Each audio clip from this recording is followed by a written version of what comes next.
চাঁদপুরের মতলব উত্তর উপজেলার শতাধিক প্রাথমিক বিদ্যালয়ের ক্ষুদে মেধাবী শিক্ষার্থীদের মাঝে পুরস্কার বিতরণ করা হয়েছে।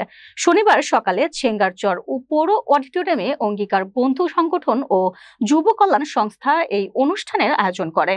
প্রধান অতিথি হিসেবে বক্তব্য রাখেন জাতীয়তাবাদী যুবদল কেন্দ্রীয় কমিটির সাবেক যুগ্ম সাধারণ সম্পাদক জিয়াউর রহমান জিয়া। অনুষ্ঠানে সভাপতিত্ব করেন সংগঠনের সমন্বয়ক সোহেল রানা সরকার এবং সঞ্চালনা করেন সভাপতি আল আমিন মিয়াজি।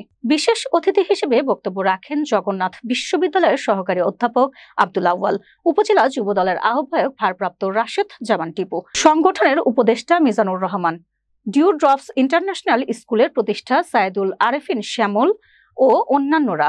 প্রধান অতিথি জিয়াউর রহমান জিয়া বলেন, আজকের শিক্ষার্থীরা আগামী দিনের ভবিষ্যৎ। মানসম্মত শিক্ষা অর্জন করে এরা একদিন দেশ ও জাতির কর্ণধার হিসেবে নিজেদের প্রতিষ্ঠা করবেন। মানবিক গুণাবলী সম্পন্ন মানুষ হওয়াই সবচেয়ে জরুরি।